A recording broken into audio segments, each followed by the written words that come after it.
¿Pusiste que pueda compartir pantalla? Sí, bueno, hoy vamos a hacer la presentación. Toca el doctor Gustavo García, originalmente de La Paz, pero ahora en Mérida. Vamos a discutir, decidió Gus 3 artículos, que la verdad es que creo que nos puede dar buen tiempo, y vamos a hablar de tronco arterioso. Entonces, Gus, adelante, por favor, y gracias. Okay. Bueno, como ya comentó Charlie, vamos a hacer la revisión del tronco arterioso. Son 3 artículos.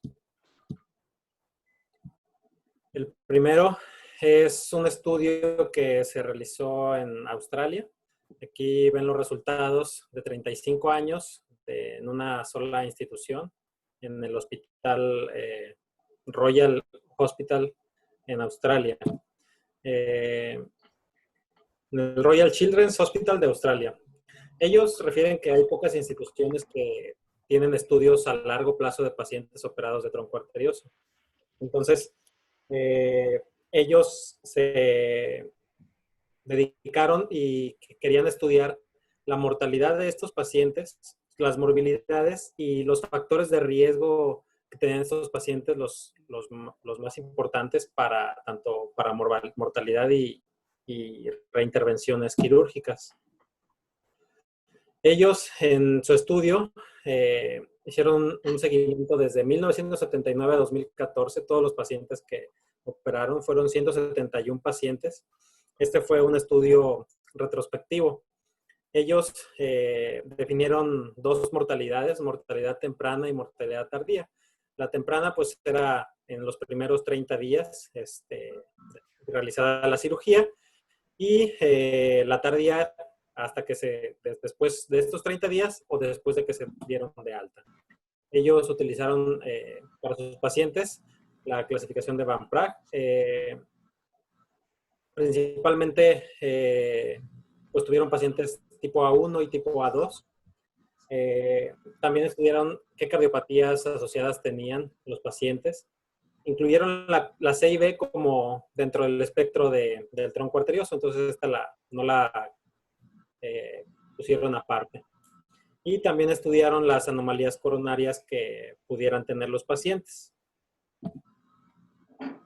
La técnica que ellos usaban, pues bueno, su corrección total eran dos tipos, corrección con tubo o una corrección con una anastomosis directa. Aquí decidían si elegir poner válvula monocúspide o no, y el defecto que quedaba en el tronco arterioso después de la desinserción de las ramas, la mayoría la cerraron de manera directa. Algunos pacientes, pocos pacientes fueron con parche, y la C y B pues también la mayoría fueron con cierre con parche, pocos fueron cierre directo. Los pacientes que tuvieran otros defectos cardíacos los tuvieron que realizar dentro de la misma cirugía. En el primer tiempo quirúrgico todo se resolvió. Entonces, de los pacientes, como les comenté, fueron 171 pacientes. Ellos, un promedio de cirugía, de la edad quirúrgica que tuvieron los pacientes a la cirugía era de 52 días, en todo el periodo del estudio. Dividieron 2 eras, de 79 al 2004, y otra era de la última década previa al estudio, del 2005 al 2014. Entonces, en la primera era fueran 67 días el tiempo la edad de los pacientes, y ya en la última década pues ya fueron 20 días, que es lo último que se ha estado haciendo, que los pacientes pues se operan en la etapa neonatal. Aquí, pacientes que tuvieron síndrome de DiGeorge, ellos clasificaron 30 pacientes. No a todos les hicieron el FISH, solo a un 70% le hicieron el FISH. El resto fueron pues diagnosticados solo por clínica. Los pacientes, pues bueno, realmente la mayoría se hizo una conexión con un tubo, el 93.6%, fueron 160 pacientes. El promedio del tamaño del tubo era de 12 milímetros con un rango de 5 a 20. Bueno, voy a decir promedio, pero realmente es la mediana del estudio, como lo estuvieron refiriendo.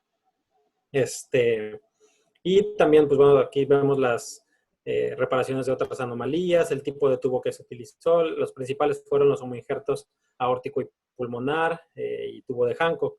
También se usaron otros tubos en estos pacientes. Aquí ellos encontraron una mortalidad en la temprana de 11.7%. Ahora sí que una mortalidad total temprana de 11.7%, fueron 20 pacientes, y una mortalidad tardía de 12.5%, 19 pacientes. Aquí destaca que de los 39, 29 pacientes fallecieron en el primer año. Entonces, igual la mortalidad en el primer año de estos 29 pacientes, por eras la dividieron. Entonces, 25 en la primera era, desde el 79 al 2004, fallecieron un 18%. Y del 2005 al 2014, solo fueron 4 pacientes que murieron, de los de 35, en esa era de los que operaron, dando un 11%. Entonces, ellos vieron o notaron, identificaron que las anomalías coronarias era un factor importante para mortalidad. De hecho, de los pacientes que tenían este problema, más de la mitad pues fallecieron. En total, en la de mortalidad temprana fueron 33% y mortalidad tardía 37%. La mayoría de los pacientes tenían una anatomía normal, y de los que tenían una anatomía anómala, pues la mayoría tenían una coronaria única, de la cual pues se dividían de distintas maneras en los pacientes. 4 pacientes tenían el problema de que la coronaria cruzaba el tracto de salida del ventrículo derecho. Entonces, esto identificaron como un factor importante para muerte, ya que 3 de estos 4 pacientes murieron. Entonces, de mortalidad temprana, pues como mencioné, fue el 11.7%. Ellos se encontraron estadísticamente significativo como mortalidad temprana, las anomalías coronarias que tuvieran cirugías previas. Cirugías previas se refiere a que algunos pacientes requirieron algunas cirugías, Blaylock, cerclajes, que tuvieron que hacerles antes de operarlos. Incluso también allí hay algunas cirugías para correcciones de obstrucción en la aorta.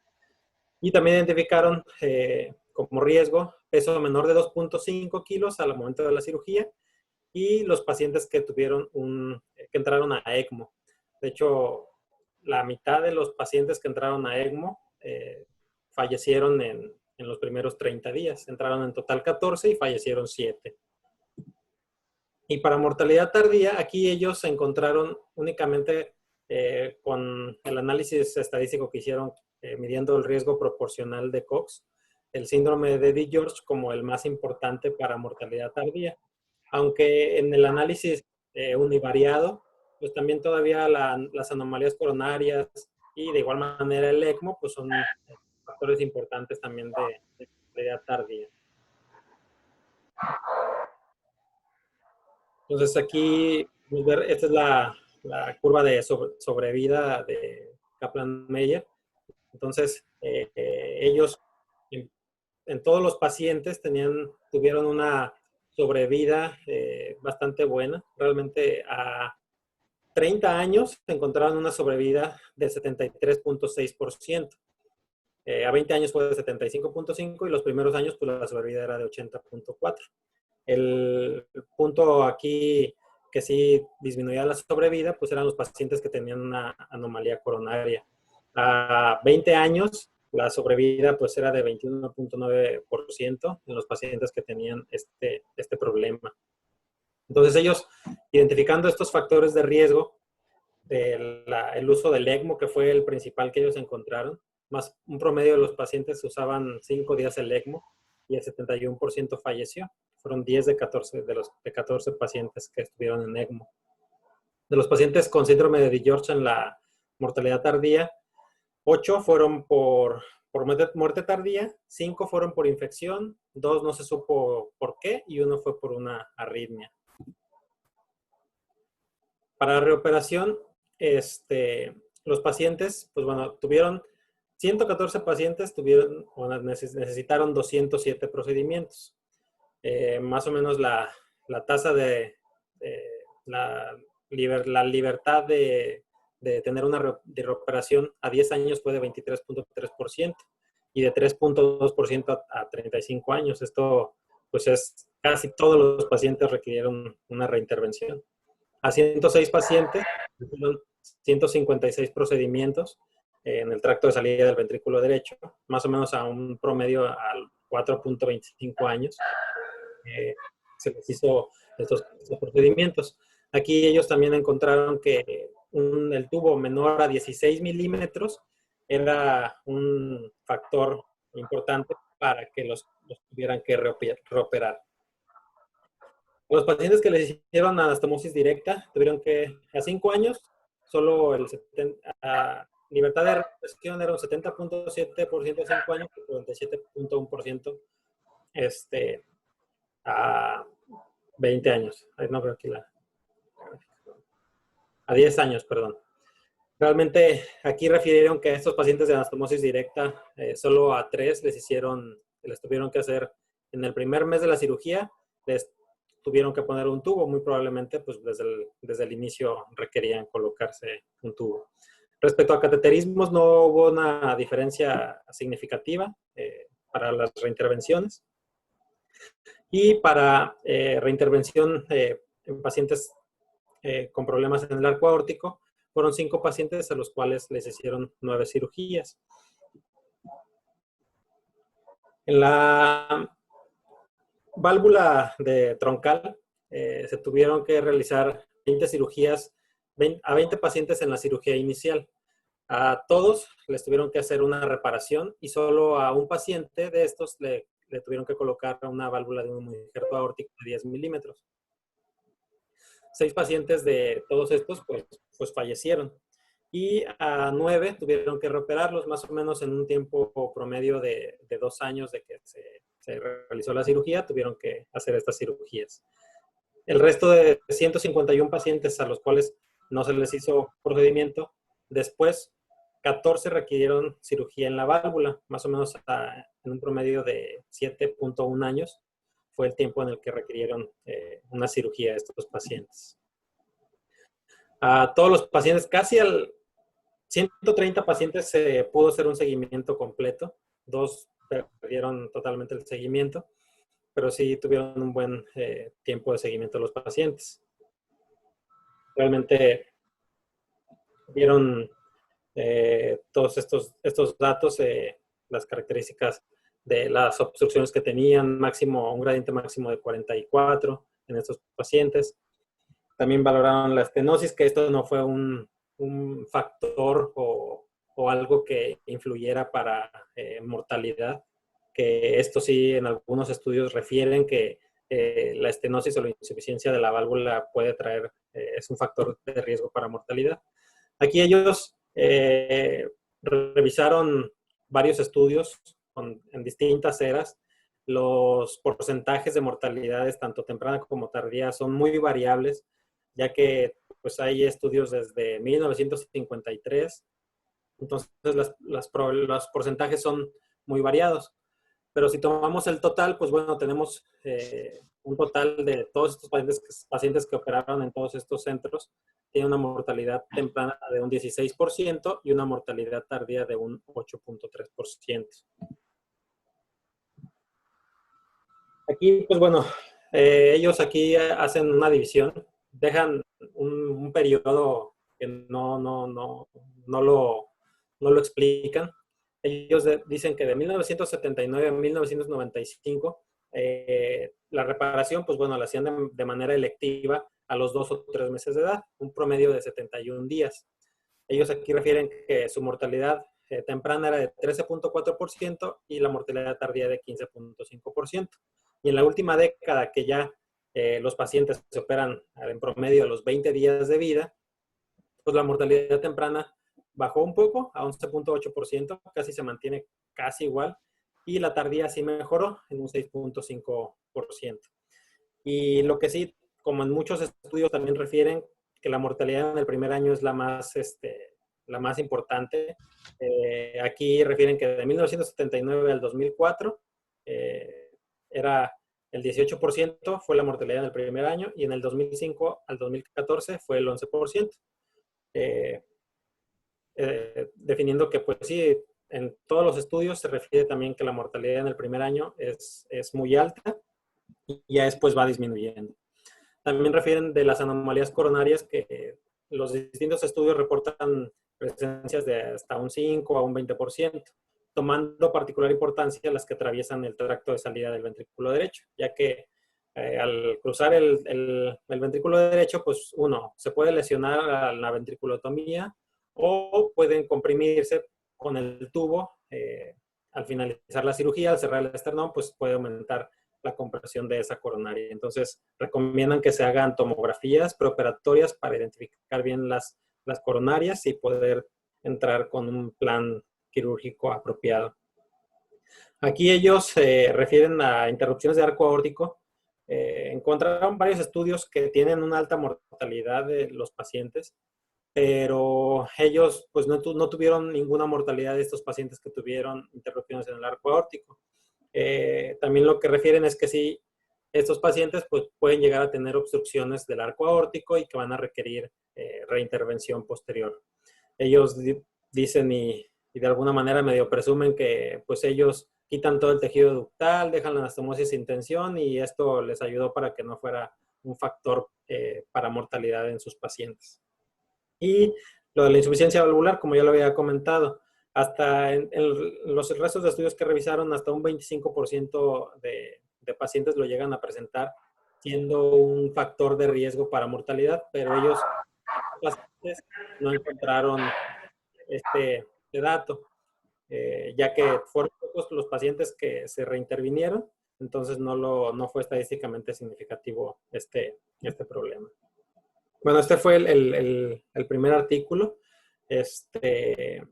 Pues aquí, como podemos ver, pues es una serie grande, son 171 pacientes realmente, aunque sí son muchos años.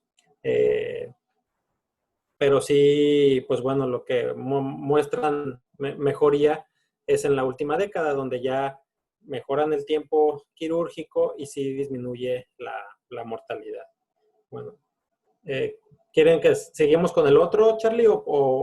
¿Quieres hacemos como una pausa para algún comentario? Porque como son sí, tres para... Si hay alguien, si alguien tiene alguna pregunta. ¿Tiene algún comentario acerca de este artículo?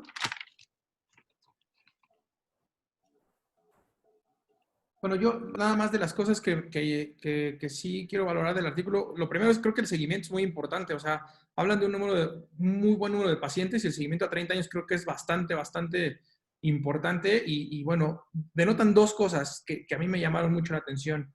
Una, esa situación de la asociación entre interrupción del arco aórtico y tronco arterioso, la verdad es que, como dices, muchos artículos hablan acerca de una alta mortalidad y yo tenía como que esa impresión de que aquel paciente con interrupción más tronco se mueren casi hasta el 75%, decían algunos artículos.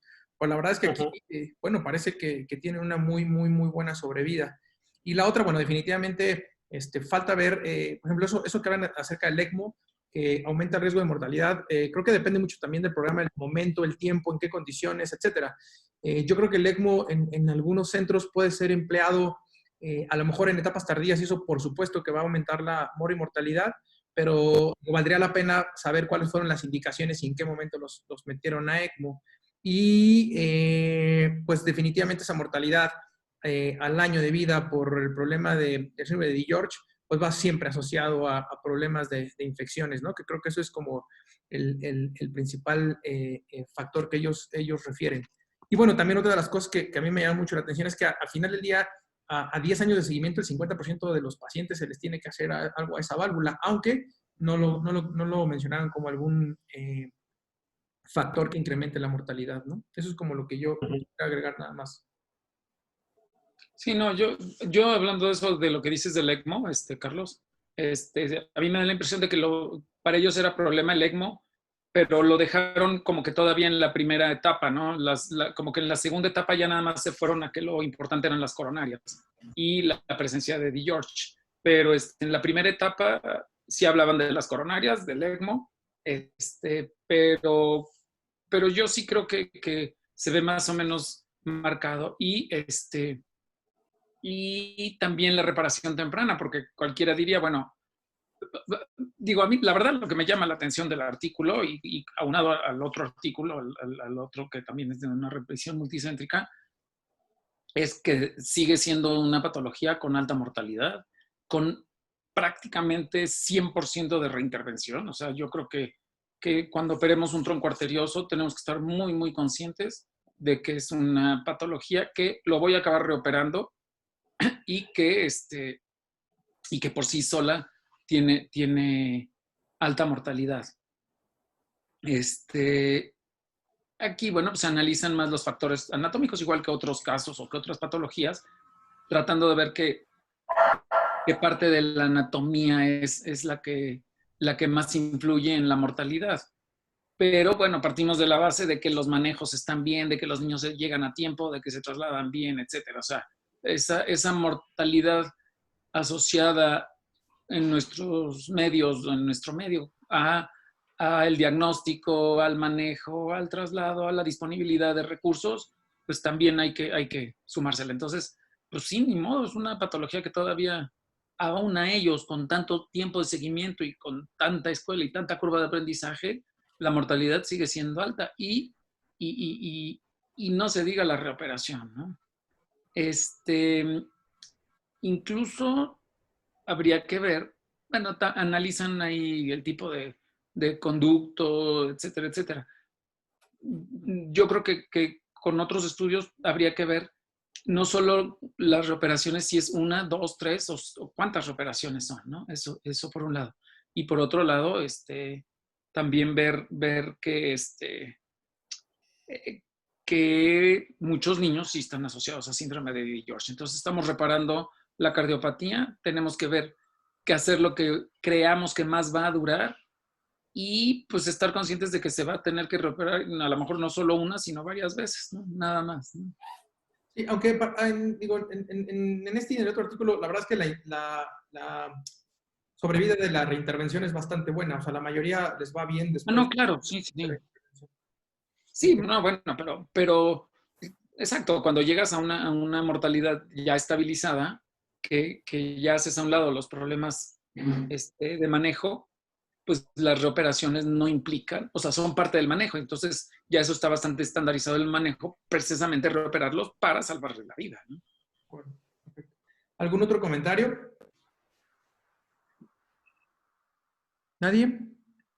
¿Nadie? ¿Los demás? ¿Los ¿No? cardiólogos? Hola, doctor. Hola, Lili, Hola. ¿cómo estás?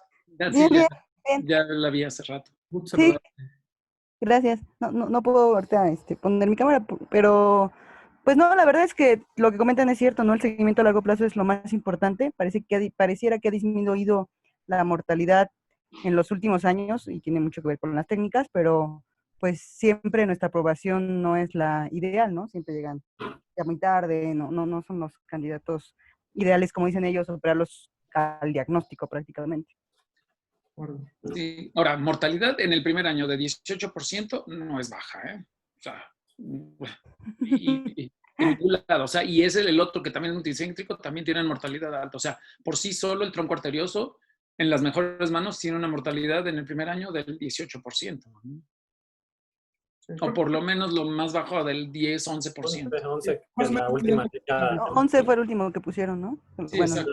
pero aún así. Pues, no sé si se acuerdan la semana pasada que estábamos discutiendo en Norwood. O sea, en Estados Unidos, por ejemplo, el Norwood tiene menor mortalidad que el tronco arterioso incluso. O sea, el Norwood ideal tiene una mortalidad del 5%. Y ellos tienen el tronco arterioso una mortalidad del 10%, que eso también lo observan mucho ahí en el último artículo. Bueno, pasamos entonces al... perdón.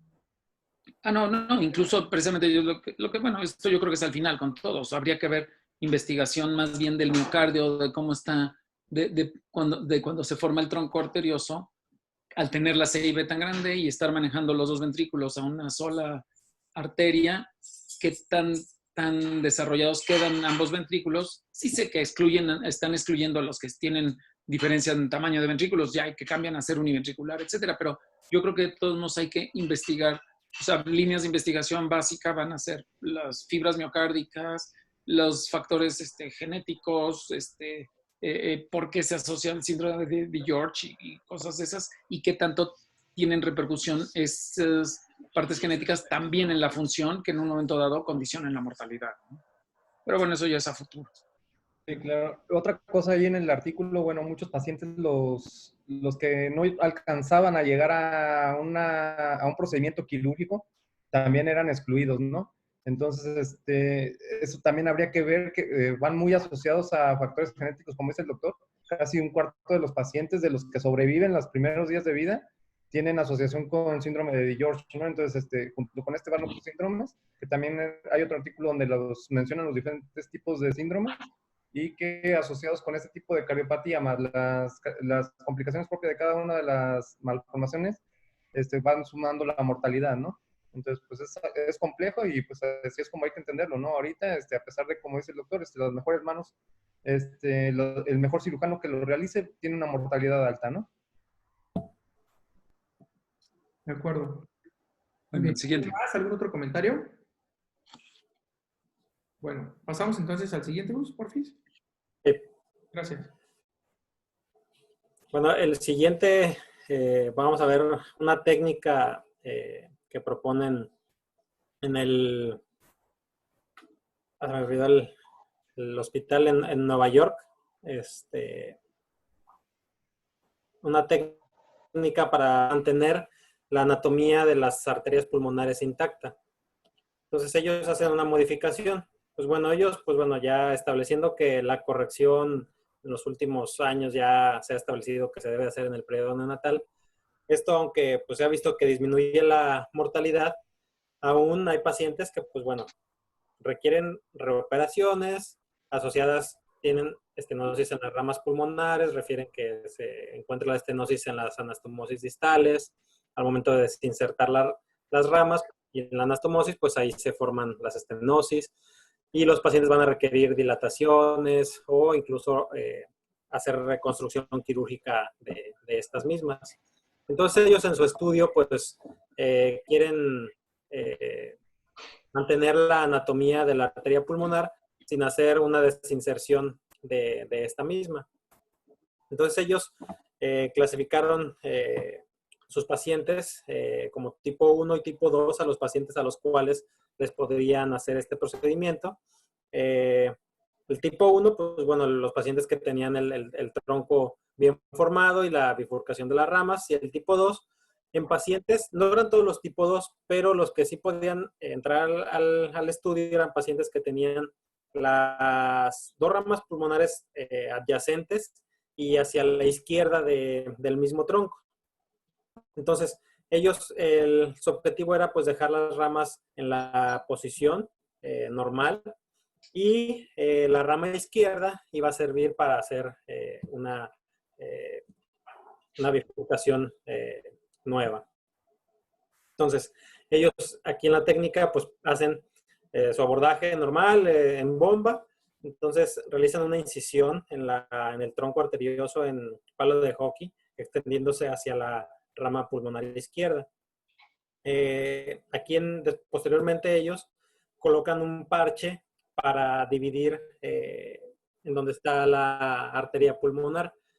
Refieren que el parche debe ser justo del tamaño del defecto para evitar que si está bombado, pues este abombamiento cause una obstrucción posterior ya cuando se realiza el tracto de salida del ventrículo derecho.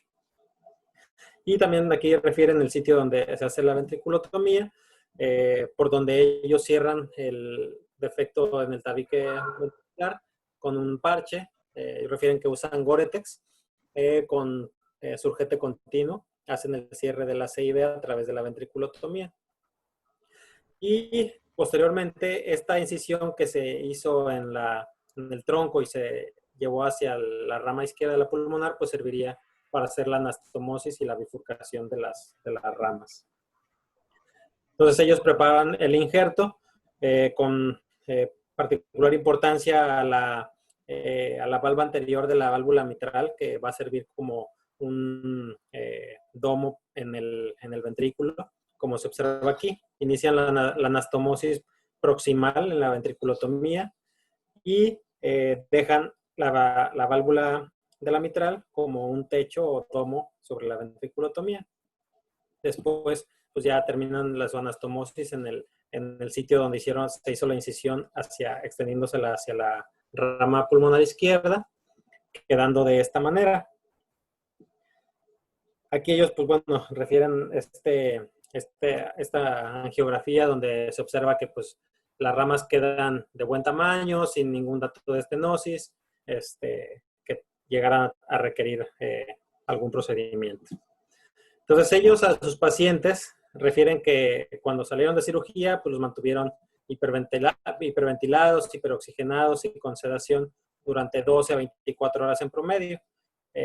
Más o menos casi todos los refieren que los extubaron dentro de las primeras 48 horas y los dieron de alta en 14 días.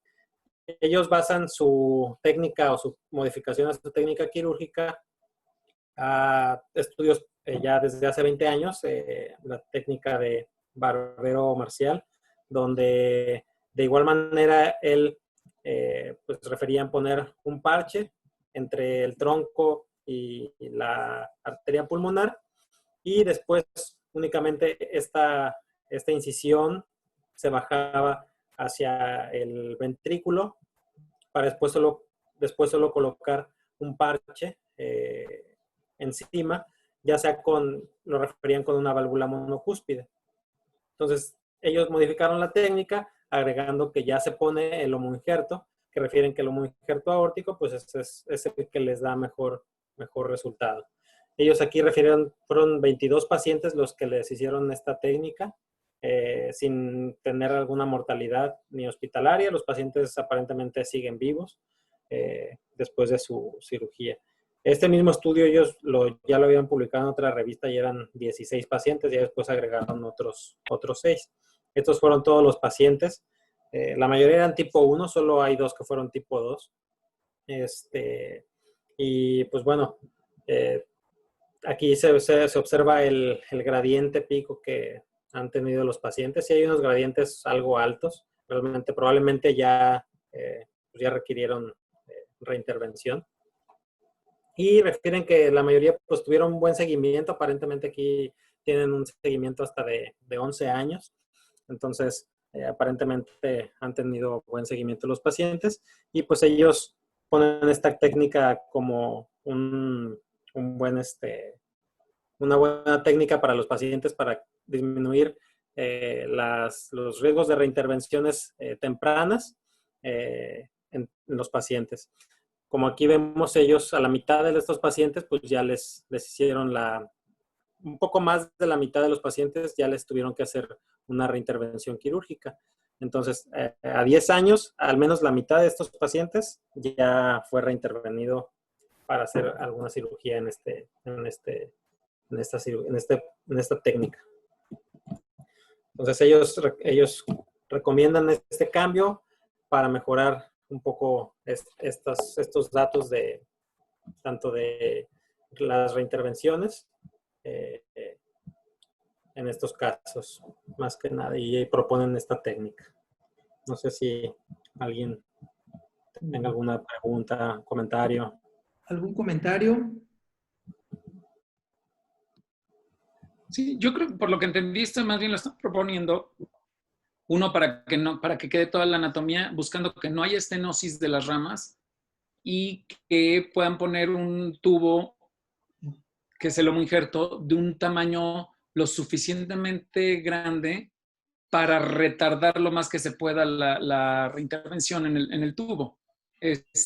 Pero bueno, a 10 años, pues no está mal, 50% a 10 años. Entonces, creo que en el artículo anterior estaban hablando de edades después de alrededor de 2 años. Entonces, la mayoría se reintervenían. Ellos en el previo referían a 23% libres de operación. Entonces, con esto es, pues ahora sí que el doble, se hace el doble. El doble de reoperación. Sin embargo, de todos modos, se van a acabar reoperando. Y sí me llama la atención porque el homoinjerto aórtico es el que más se calcifica. Y como tú dijiste, también yo cuando estaba leyendo este artículo, sí me llamó la atención los gradientes, ¿no? Cómo toleran y cómo llevan hasta a largo plazo los gradientes sin estar muy preocupados, ¿no? Y nosotros a veces tenemos que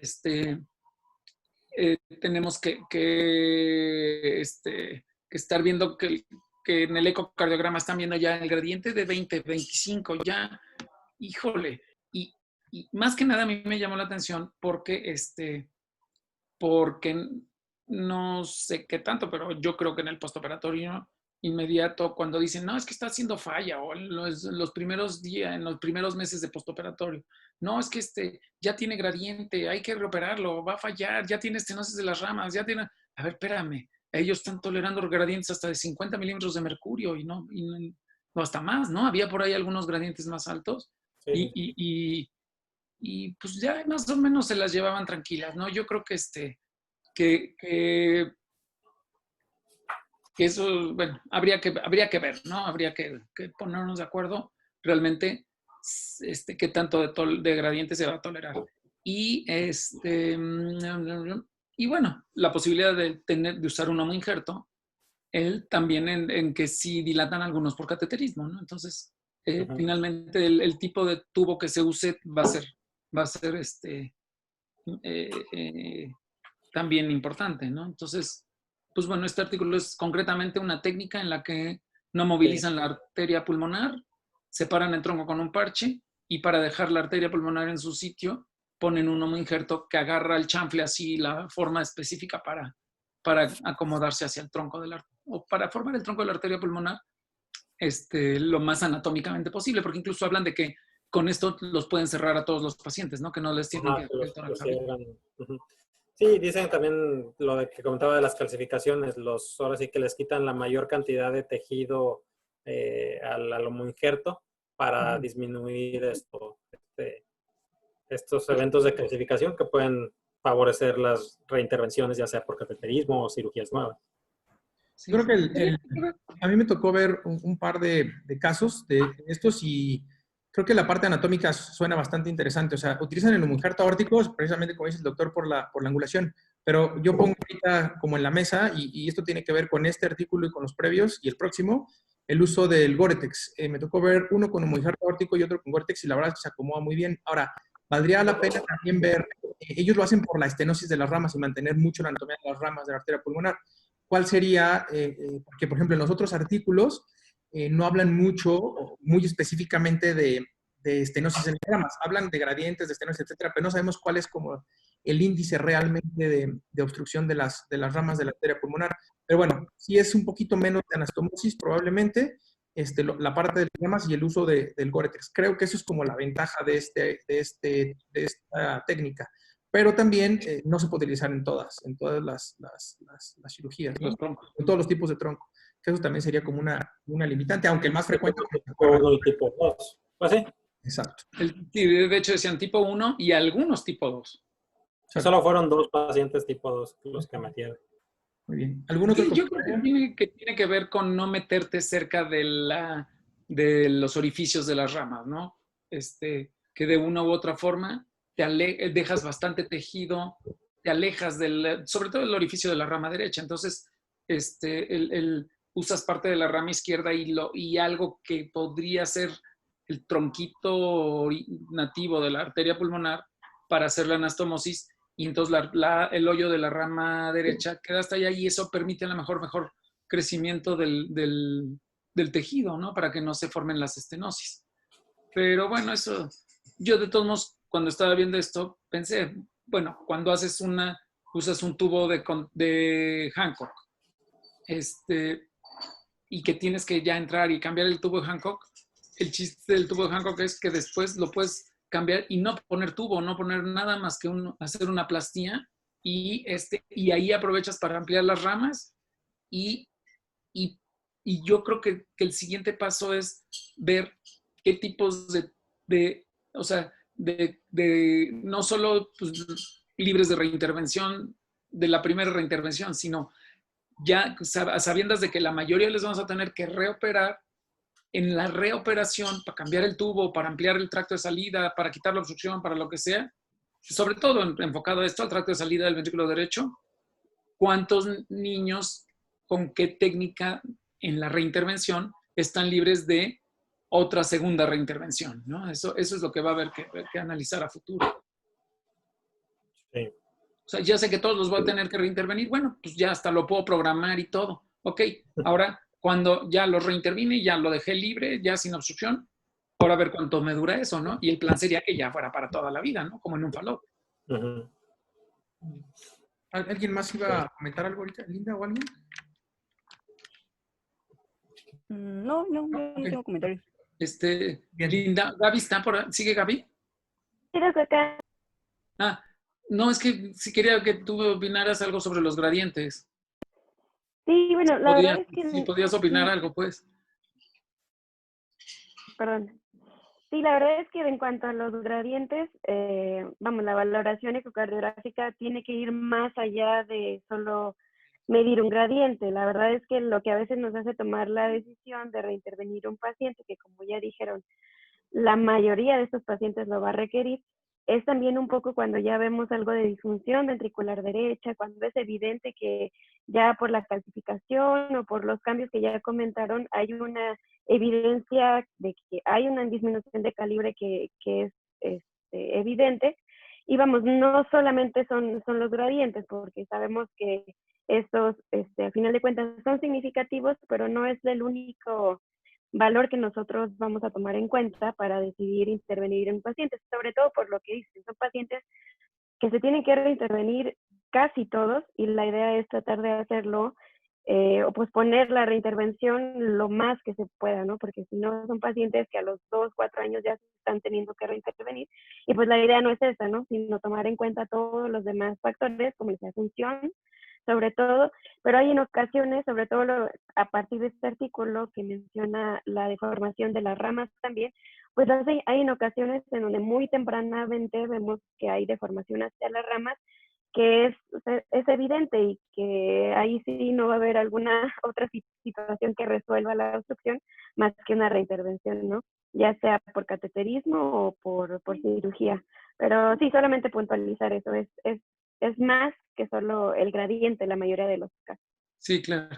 Ahora, si se fijan en la diapositiva que está ahorita, los tubos más grandes, el homoinjerto de 14 milímetros, que es el más grande, tiene un gradiente de 64. Y yo me estoy poniendo a pensar ahorita, probablemente ese homoinjerto, si mide 14 milímetros, es de un donador más grande, de mayor edad. Y al ser de mayor edad, va a generar más calcificación y más obstrucción. Digo, por ahí habría que analizarlo. El artículo va muy dirigido a la técnica y entonces ahorita estos resultados que presentan nomás son muy generales, ¿no? Ujú. Pero habría que analizar más qué está pasando. En cambio, los que se les puso homoinjertos chiquitos, por ahí vi uno de 9 que generó 30 milímetros de mercurio, el paciente número 19. Entonces dices, pues qué chistoso, ¿no? Que entre más chiquito, menor gradiente está generando, ¿no? Habría que ver la edad de la cirugía. ¿no? Sí, claro. Pero Pero el otro artículo parece que habla mucho más como de resultados a mediano o largo plazo de sí, gradientes. el multicéntrico. Sí. Sí, esta es una serie nada más para ver una técnica, Una ¿no? técnica, Funciona, claro. si funciona, nos va bien por esto, Claro. y ya, pues ahí está la propuesta, ¿no? Claro. Sí, y habría que ver dónde están los gradientes, ¿no? ¿A qué nivel está el gradiente? claro. ¿Es en la anastomosis el ventrículo o es arriba en las ramas, ¿no? Porque también depende mucho de la técnica y cómo estás colocando el parche que está, el primero que colocas, ¿no? A nivel del tronco. Sí. Entonces, porque puedes tener una entrada muy chiquita y ahí está el gradiente alto, ¿no? A pesar que pongas un tubo muy grande. De acuerdo. Bueno, claro, incluso lo mencionan en el artículo, ¿no? Que si el parche que divide el tronco de arteria, o sea, el que divide la arteria pulmonar de la aorta, si queda muy redundante, se puede meter hacia la pulmonar y obstruirla, ¿no? De acuerdo. Muy bien. ¿Algún otro comentario? Yo nada más para también comentar este paciente de 19, creo que también es porque sí hay una diferencia importante de edad, ¿no, doctor? Y Sí, bueno, claro. de todas maneras, también se puso un 9 para un paciente de 3 años y los otros son entre 14 y 15 pacientes mucho más grandes, entonces yo creo que sí, pues bueno, vale la pena siempre tratar de dejarlo más amplio. Y yo creo que una de las partes importantes que también que dijo Gaby, que bien es cierto que aún después de la rehabilitación por cateterismo, siempre queda algo de gradiente, entonces lo que se valora sobre todo, pues ya te lo comentó Gaby, pero sí, el último comentario que es el más importante es pues al final del día se están tratando de evitar intervenciones quirúrgicas, usted logra hacerlo por cateterismo, pero sí es muy complicado que efectivamente un tronco arterioso, yo creo que pues de las técnicas descritas hasta ahorita, yo creo que más bien hay que descubrir otra, porque pues la verdad es que la mayor parte falla y termina en cateterismo. Si no es uno, son por lo menos 4 o 5 y 2 cirugías más u otras intervenciones. Entonces, sí, yo creo que todavía falta mucho más, pero sí, en cuanto al tamaño, creo que también influyó mucho el tamaño del paciente. Sí, claro. No, claro, era nada más por Pero comentario. aquí lo que, o sea, lo que se trata es de alargar más el tiempo de reintervención, porque Sí, realmente la mayoría van a requerir en algún momento de su vida una cirugía. O sea, no van a poder vivir con un homoinjerto de 11 milímetros toda su vida. Entonces, es alargar lo más que se pueda la siguiente cirugía. Eso es lo que se trata en esto. sí, claro. De acuerdo. Sí, que regreso entonces un poco al comentario. Sí, la alargo lo más que pueda, pero de todos modos lo voy a acabar operando, pues buscar, ok, te resuelvo ahorita de recién nacido y a los 2 años ya te reopero y ya te dejo corregido para toda la vida. Pues yo creo que es mejor eso que operarlo de, no sé, de 3 meses, 5 meses, lo que sea. Te reopero a los 4 años y luego te tengo que volver a reoperar a los 10 y luego te tengo. Ay, no, a ver, espérame. Yo creo que vuelvo a lo mismo, ¿no? Ver la reoperación, qué es lo que tengo que, cómo la voy a resolver, ya que sé que tengo que quitar ese injerto, cuando lo quite, ahora, ¿qué voy a poner, no? ¿Cómo lo voy a resolver? Ok, pues sí. El siguiente. Pues vamos al siguiente de los artículos. Como ya vimos, es un análisis multicéntrico de los niños con tronco arterioso. Este estudio lo realizaron en Carolina del Sur, el Hospital para Niños en Carolina del Sur. Fue un estudio multicéntrico, varios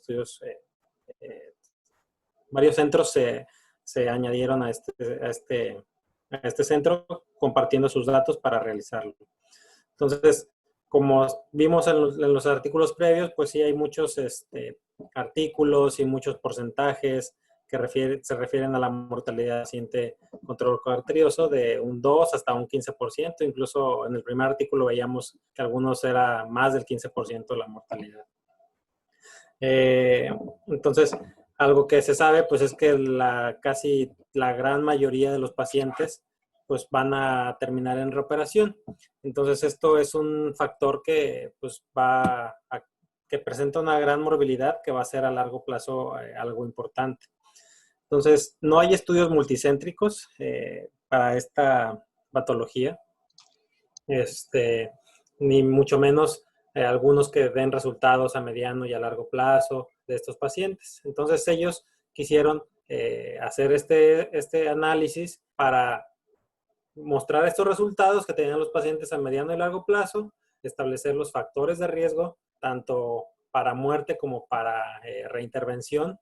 Entonces se basaron en datos multicéntricos, fueron 15 centros los que participaron, los cuales pues mostraron sus resultados quirúrgicos y pues todos los factores o todas las variables que estudiaron, pues para analizarlos, para ver cuáles eran los factores de riesgo para reoperación.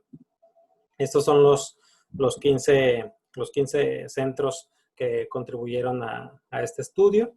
El que les comentaba es el Children's Hospital de Charleston, en Carolina del Sur. Aquí, pues, hay algo que llama la atención, que son pacientes recientes, realmente de la última década, de 2009 a 2016. Aquí consideraron a todos los pacientes en estos centros quirúrgicos, los consideraron candidatos para el estudio, pero bueno, excluyeron a aquellos pacientes que pues requirieron cerclaje pulmonar, pero refieren ahí que a los que se murieron después del cerclaje pulmonar y que no se les pudo realizar la cirugía, pues sí tenía que excluirse. También pacientes que tuvieran EMI o pseudotronco arterioso, que tuvieran interrupción del arco aórtico o que tuvieran otro tipo de obstrucción del arco aórtico. Ellos, dentro de su análisis estadístico que hicieron una categorización de los tubos utilizados en base al diámetro que tenían los tubos, indexado a la superficie corporal del paciente. hicieron este análisis. Pues fueron en total 216 pacientes.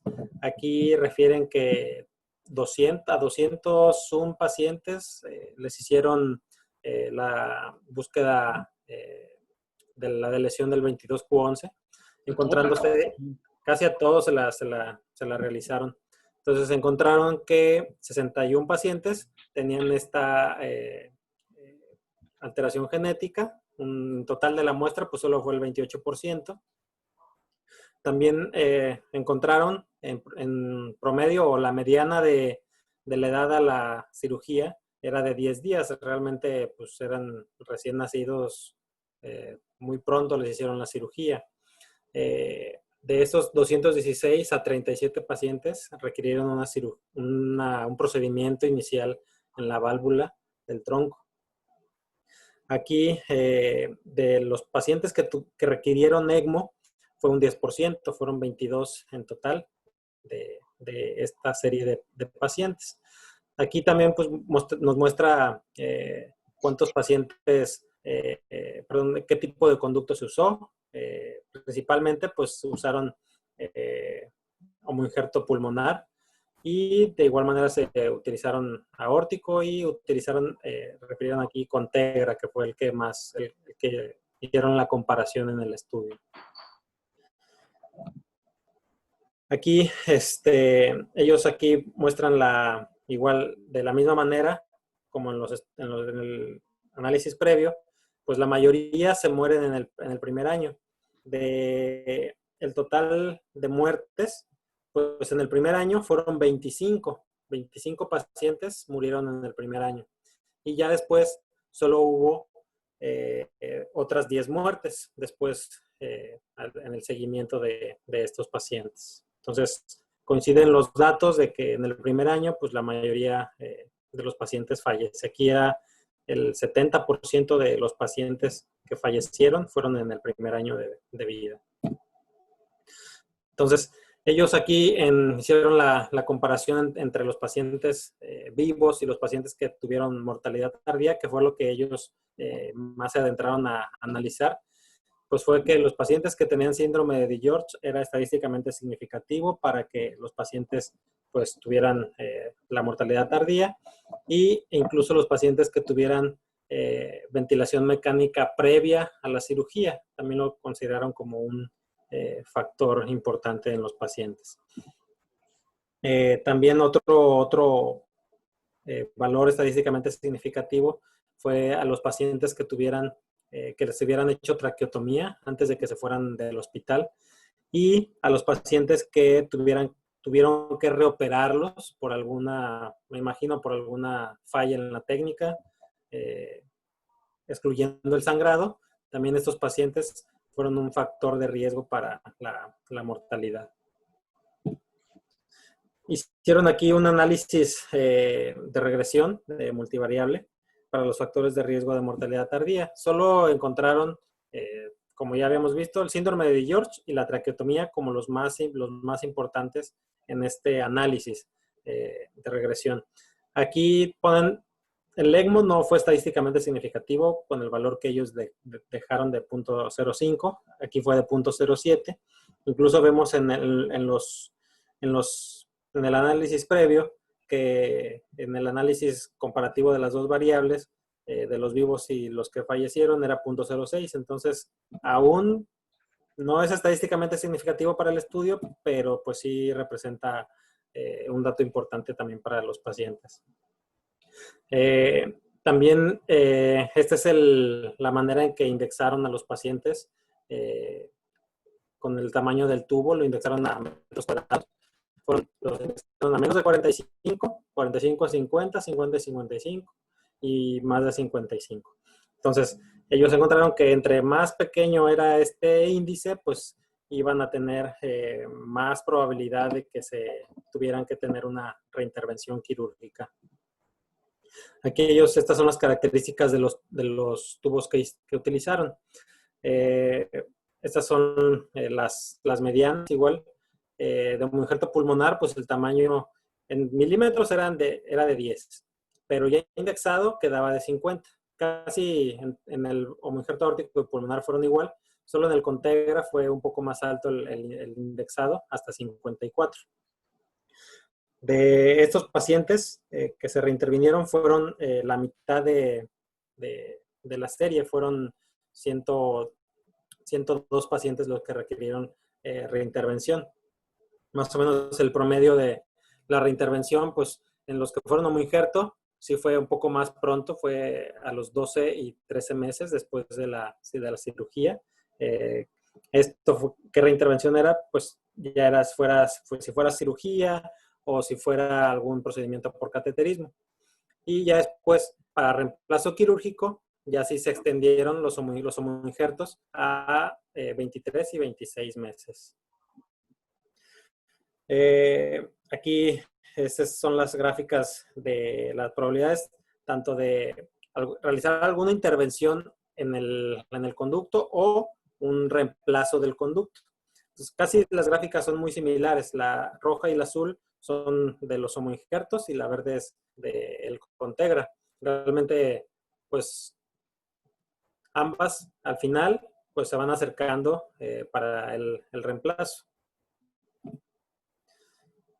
Aquí hicieron ellos un análisis igual de regresión multivariable que afectaban la duración del conducto. Aquí se refieren ellos a que por cada milímetro que el conducto le quedaba, cada milímetro menos que se utilizaba de conducto, aumentaba un 5% la probabilidad de reintervención en estos pacientes. Eso fue tanto para realizar cualquier intervención en los conductos o para hacer un reemplazo de la misma. Esta fue lo que encontraron. Entonces ellos, en este análisis que hacen, pues bueno, encuentran que para mortalidad tardía, el síndrome de DiGeorge fue muy importante, ya que encontraron varios pacientes que fallecieron. Ellos no tienen bien el dato de todos los pacientes de la mortalidad tardía, las causas por las cuales fallecieron, como sí las tuvimos en el estudio previo. En este no lo tenían tan claro. Y pues refiere que, pues bueno, que para esto pues hay que implementar también como clínicas de manejo y todo para cuidar a estos pacientes, para disminuir todos los factores de riesgo que pueda tener en sí el síndrome de DiGeorge para que fallezcan, ya que aquí comparan con los pacientes con ventrículo izquierdo hipoplásico, ya que estos pacientes en Estados Unidos ya tienen clínicas que vigilan su manejo, ven todas las complicaciones, o incluso también pacientes que no egresan inmediatamente después de la cirugía, y pues por eso tienen una mejor tasa de éxito, lo que comentábamos hace rato, de que pues es más alta la mortalidad en tronco arterioso que en ventrículo izquierdo hipoplásico, es lo que referían. Entonces, que se requiere estas clínicas para estos pacientes con síndrome de DiGeorge. Y pues ellos de manera particular encontraron que los pacientes que tenían traqueostomía durante su hospitalización, pues que estos pacientes tendían a tener un riesgo para fallecer. De hecho, la mitad de sus pacientes que tuvieron traqueostomía fallecieron. Refieren que no tienen todos los estudios ni de broncoscopías o algún dato de cómo estaba, en qué condiciones estaba la tráquea, y pues no pueden aclarar bien por qué fue la causa de muerte. Y los factores de riesgo para reintervención quirúrgica, como ya comenté, pues entre más pequeño se use el conducto, pues es más probabilidad de que se tenga que reoperar más pronto. Aquí ellos hicieron un estudio previo donde referían que conductos, o sea, también si el conducto era más grande, pues iba a tener otros riesgos como arritmias o descompensaciones en el momento después de la cirugía. Eso refieren que en un estudio previo encontraron que el límite es 50 y el mínimo es 45 milímetros por metro cuadrado. Entonces ellos dicen que de 45 a 50 milímetros por metro cuadrado de superficie es el tamaño ideal para disminuir un poco el factor de riesgo para reintervención en el conducto. Y pues también refieren que de alguna manera el tubo Contegra, aunque al fin del paso del tiempo también se va a tener que hacer un procedimiento quirúrgico en lo refieren que es mejor frente a los homoinjertos, tanto el pulmonar como el aórtico, para reintervención quirúrgica. Lo encontraron de esta manera. Y pues, no sé, ¿alguien tiene algún comentario, alguna pregunta, algo que analizar? Gracias, Gus. ¿Alguien tiene algún comentario? Yo sí me llama la atención que siguen haciendo cerclajes. O sea, porque sí, no sé cuántos pacientes eran, pero pues este artículo es bastante reciente. Fueron 3, creo. Sí, pero creo que también hablaban mucho de que ya en época reciente estaban tratando de hacerlo en un solo tiempo, ¿no? Toda la corrección. Sí, ya. Realmente fueron pocos los pacientes de cerclaje. Sí, pero no es muy viejo el artículo, o sea, de 2009 a la fecha, pues no, como se me ocurriría que antes del 2009 ya habían dejado de hacer cerclajes. Claro, habría que ver por qué se los hicieron, ¿no? También cuando yo lo estaba revisando me llamó la atención que nada más analizaron los tipos de homoinjerto, o sea, homoinjerto pulmonar, aórtico y Contegra, y como que los otros tubos no los tomaron, o como que esos 3 eran los que menos se reintervenían y como que nada más quisieron diferenciar entre esos. Pero sí hablan de que pusieron Hancock y de que pusieron incluso algunos, creo que los hicieron el REF, pero pues sí, como que el único que tomaron en cuenta fue al Contegra. Yo creo que aquí lo interesante, y bueno, a fin de cuentas es parte de lo mismo, es indexar el tubo a metros cuadrados de superficie corporal, el diámetro del tubo, ¿no? Sin embargo, pues sí dijeron, ¿no? Bueno, que a mayor diámetro del tubo, menos intervención, ¿no? Se tardaba más la reintervención, pero también de todos nos acaban reinterviniendo. Bueno. Creo que ahí vale la pena retomar eso que concluyeron acerca del tamaño del diámetro del tubo, porque y sí hacen mucho énfasis también en, no muy chico, pero tampoco tan grande, porque puede condicionar más falla o incluso la morbilidad incrementa. Ellos del 45 a 50 milímetros por metro cuadrado de superficie corporal, estamos hablando alrededor de 12, 13 milímetros, ¿no? En base a la edad en la que se opera. Entonces yo creo que eso es un tema importante. Y nuevamente, pues aquí el tema es, digo, nosotros, como seguramente Mike iba para allá ahorita, nosotros estamos bendecidos en el infantil porque tenemos Contegra, pero incluso también la disponibilidad de los homoinjertos.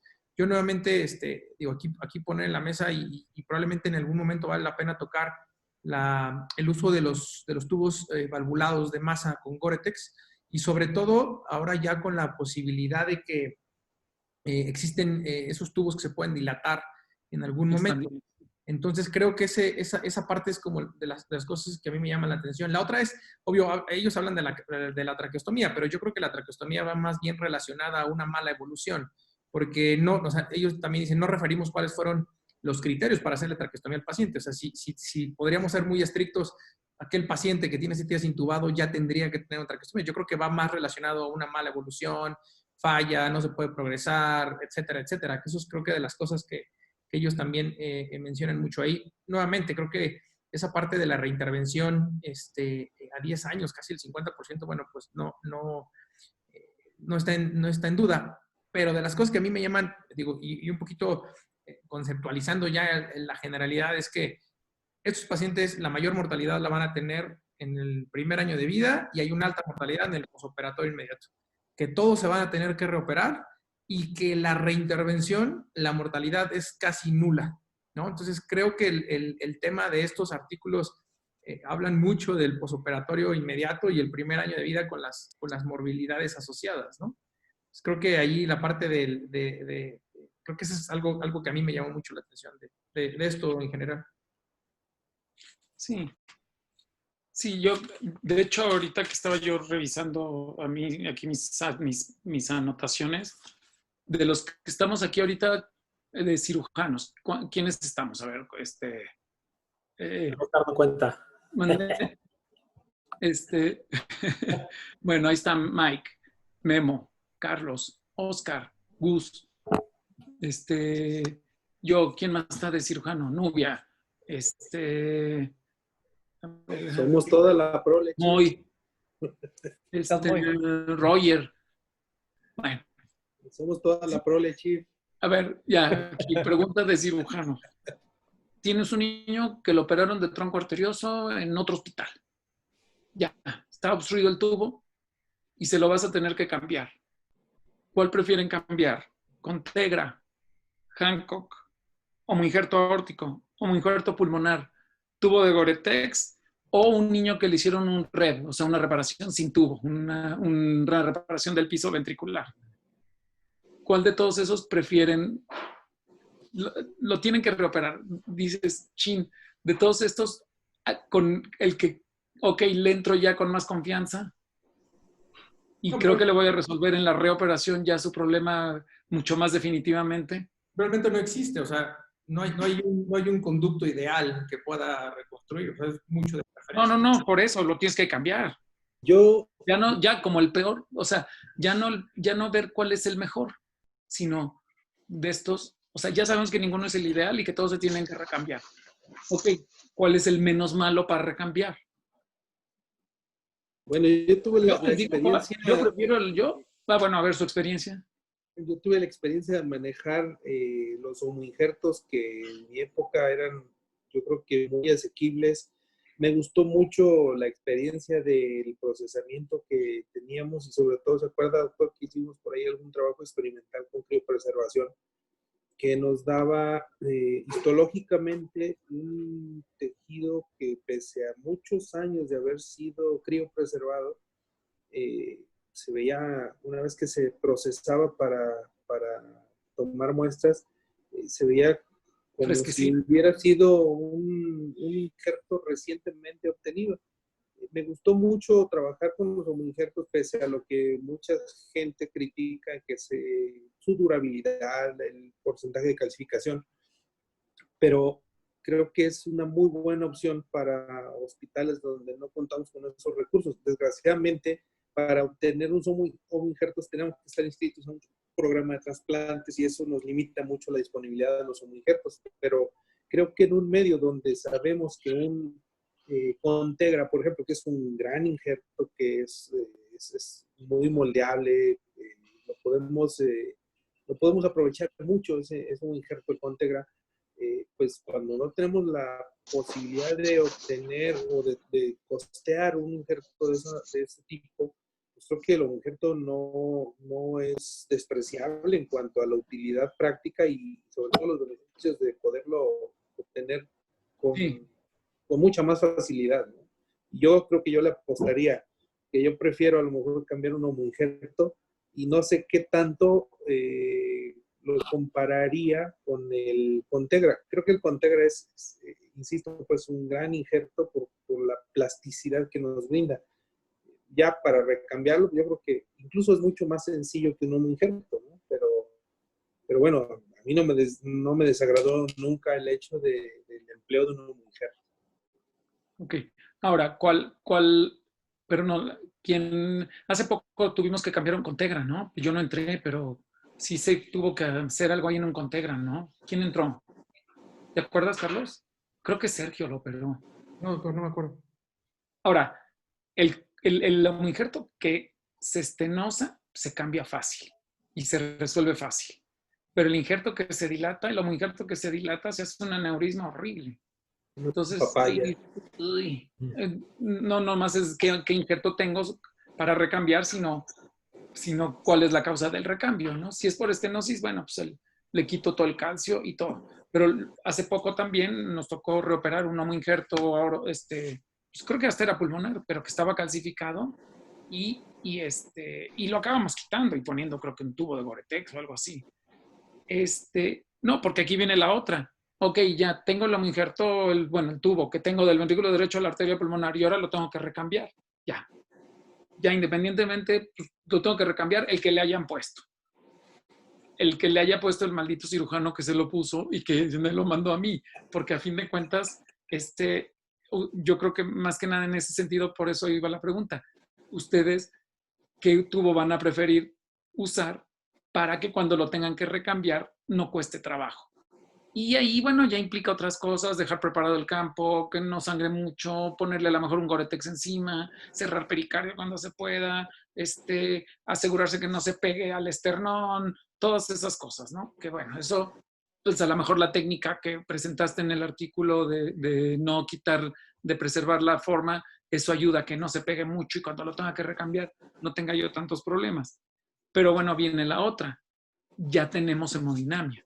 Entonces también tenemos que buscar el tubo ideal para reconstruir el tracto de salida del ventrículo derecho, hablando ahorita, bueno, porque es tronco arterioso, que ya sé que después lo voy a tener que recambiar, pero no cerrarnos a la posibilidad de que ahora también ya puedo yo, y un poco por lo que decía Carlos del Gore-Tex, ya puedo poner stents que me lo pueden ampliar si es que se está estenosando. Entonces, yo creo que ahí en el estudio de materiales para el tubo de tracto de salida hay todavía mucho que investigar, porque está toda, o sea, el Contegra ya vimos que a veces se dobla, se angula y queda obstructivo. El REV, que es la técnica de barbero marcial, si el REV,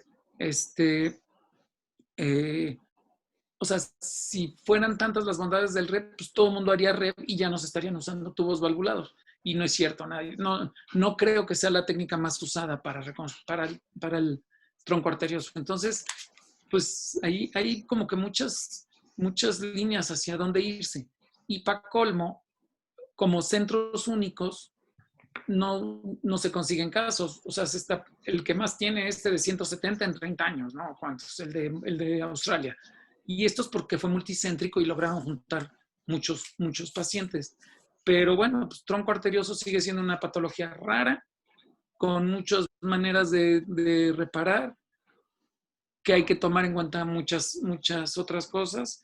Y bueno, ahorita oímos más comentarios, pero ya nada más para dejarlo ahí sobre la mesa también, por si quieren hacer algún comentario, hay que ver cómo están las coronarias, hay que ver que no se produzca estenosis de las ramas, hay que ver cómo se cierra la CIB, porque no hemos hablado de la CIB y de los tipos de CIB que puede haber, que en general, bueno, es una CIB grande.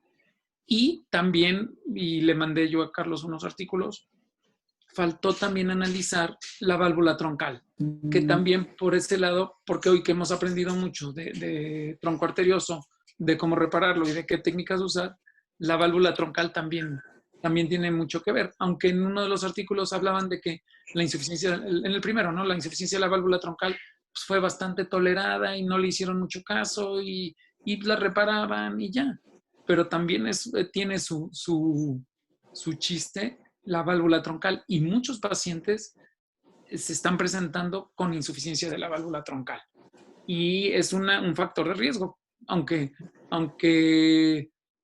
en estos grupos que ya tienen resuelto el problema de saber manejar la insuficiencia de la válvula troncal, para nosotros, cuando el niño tiene válvula troncal insuficiente, un pelito más en la sopa que va a haber que manejar en el postoperatorio y que nos va a costar trabajo, ¿no? Pero sí, sí lo mencionan como factor de riesgo importante de mortalidad en el segundo artículo, la insuficiencia de la válvula. De la válvula troncal. Ajá, y lo que comentaban, que creo que a 10 años, hasta el 20% de los pacientes le tenemos que hacer algo a esa válvula. Y creo que a 30 años incrementa casi al 40%, si mal no estoy. Entonces, definitivamente es un factor de riesgo y que, bueno, que es susceptible de intervención en los primeros 10 años. Sí, claro. Entonces, pues bueno, yo creo que todavía tronco arterioso hay mucho que poderle buscar. Son raros, bueno, pues son raros y entonces la verdad es que si quiere uno estandarizar algo, tiene uno que hacerlo multicéntrico. Es muy difícil poder tener un estudio con buen nivel de evidencia. Entonces, habrá que buscar con quién o qué hacer, ¿no? Primero ver cómo estamos, pero habrá que ver con quién hacer un estudio multicéntrico y que lo que se nos ocurra, o si hay alguna ocurrencia ahí, por ejemplo, usar Gore-Tex del nuevo que es expandible y reconstruir y hacerlo con eso nuestros tubos, ver en un periodo de unos 4 o 5 años, cuando ya se tengan que reoperar esos, qué posibilidades tienen de ampliarse con un stent o de resolverlos ya por cateterismo, ¿no? Porque, pues, a fin de cuentas, todos los pacientes con tubo hasta la fecha se tienen que reoperar. Entonces, ver si hay una manera de que el reintervenirlo no sea nada más quirúrgico, sino que sea también por cateterismo y a lo mejor alargar todavía más la reintervención o qué sé yo, ¿no? Tiene muchas variables y muchas aristas y son muy pocos los casos como para poder estandarizar un tratamiento, ¿no? ¿Alguien más? ¿Nadie? Los cardiólogos ya se fueron. No, ahí está Gaby. Aquí estoy. Iñaki se fue, sí. Sí, doctor. Gavita, ¿algún comentario? Pues no, de acuerdo con todo lo que dijeron, la verdad creo que todavía hay muchos retos en cuanto al tronco. Lo primero que toca es pues la mortalidad inmediata y como ya dijeron en el primer año. O sea, a partir de eso creo que ya hay mucho más que discutir y todo, pero creo que es el primero de los retos. Y ya después viene el seguimiento que nos toca a nosotros, la verdad. ¿Se está cortando? No, se oye bien. Sí. Y la otra, pues es el seguimiento que nos toca a nosotros. La verdad, sí, por parte del cardiólogo, sí proponer una reintervención en el momento oportuno, porque estoy convencida que una reintervención en un paciente en donde ya hay grave dilatación por disfunción o todas estas situaciones, presiones de ventrículo derecho suprasistémicas, que muchos de nuestros pacientes acaban reoperándose cuando ya están todas estas condiciones, mala clase funcional, pues definitivamente lo que en la literatura se puede decir que hay baja mortalidad de la reintervención, pues tal vez en nuestro contexto, con el tipo de pacientes que tenemos, no sea completamente inocua, ¿no? La reintervención. Bueno, la parte que me toca de clínicos y hacer hincapié en lo de la anatomía de coronarias, que ya vimos que es un factor determinante también para el pronóstico. Y ya por último, pues no olvidarse de la parte esto de George y la inmunidad y todo lo que eso conlleva, para también pues tener un pronóstico como mucho más apegado a la realidad desde que conocemos el paciente, ¿no? Y no sobre la marcha, ir teniendo todas estas complicaciones y secuelas y situaciones que a la larga pues van a empobrecer el pronóstico. Gaby, una pregunta. En función de los gradientes, idealmente ustedes, ¿qué gradientes consideran ya importante como para tomar la determinación de manipular nuevamente un paciente con estas condiciones? Desde el punto de vista quirúrgico, obviamente, para Claro. sustitución valvular. Sí, más que un número como tal, o sea, que yo te pueda decir a los 60 o a los 70 de gradiente, tomamos en cuenta mucho la presión intraventricular derecha respecto a la presión sistémica del paciente. Entonces, a lo mejor un paciente que maneja 110, 120 de presión sistémica y tiene un gradiente de 50, 60, no sea tan significativo como en otros pacientes más pequeños que tienen ese mismo gradiente con una presión sistólica, por decirlo así, de 80 o 90, ¿no? O sea, sobrepasa el 50% de la presión a nivel sistémico y eso ya es un gradiente que se considera significativo. Eso, aunado a los datos, inicialmente puede haber disfunción diastólica, que habitualmente es lo que primero se presenta, bastante bien tolerado en el ventrículo derecho, y ya posteriormente la disfunción sistólica del ventrículo derecho es como el estadio ya final, ¿no?, de la disfunción. Entonces, no queremos que esos pacientes lleguen a este grado. Entonces, en cuanto un paciente empieza a tener presión intraventricular derecha por arriba del 50% de la presión sistémica, ya con algo de disfunción diastólica, es el momento por lo menos de llevar a un cateterismo para tener una evidencia mucho más pues real de qué tanto es el gradiente y por supuesto pues, la anatomía. Digo, si hay una evidencia de que hay una disminución significativa del calibre, ya sea la anastomosis con el BD o hacia las ramas, a veces ahí también pues el gradiente es a considerarse, ¿no? O sea, tal vez no sea tan alto el gradiente, pero ya se sabe que hay una obstrucción que es importante y que no se va a resolver probablemente ni con el crecimiento somático del paciente, al contrario, puede empeorar. Entonces ahí sí, pues vale la pena completar con un cateterismo, lo que consideren en ese momento. Correcto, gracias. Bien, ¿algún otro comentario? Pues no, les estoy mandando ahorita al chat los artículos estos de cómo se repara la válvula troncal. Nada más para que...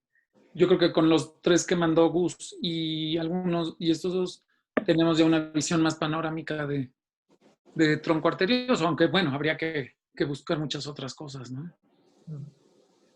Muy bien. ¿Algún otro comentario? Muy bien, bueno, pues nada más como bien lo dijeron, creo que es un tema bastante complicado todavía, hay muchas cosas que ver. Y pues gracias, Gus. Creo que fueron bastante significativos esos artículos para darnos un panorama de qué es lo que está pasando, cómo estamos y que sigue siendo un buen reto para nosotros. Voy a tener la grabación. Gracias a todos y nos vemos. La próxima semana presenta el doctor Miguel Medina. Ya nada más les confirmamos el tema. El tema. Nuevamente todos invitados. Roger, te iba a comentar a Majo, si quieres comentarle, que es parte de tu equipo importante allá. Pues bienvenida. Y Oscar, no sé si a Eli le has comentado. Igual también... No, le puedo comentar a ella, sí, sí. Si tú lo consideras, para mandarle Sí, sí, sí. el link y la invitación, creo que también sería como buena opción para ti que estás por allá con el equipo de acá del... Sí, ya lo había pensado comentarle. Hoy le mandé la liga, igual y no pudo conectarse. Perfecto. Y bueno, igual también coméntale a Ivette Gus, ahora que está allá contigo, creo que es buena opción para que ella también forme parte de esto, que creo que eso es uno de los objetivos. Por ahí creo que ya se conectó también Ale, Mike. Entonces, bienvenidos. Sí. Y bueno, nuevamente, pues gracias por la activa participación y nos vemos la próxima semana.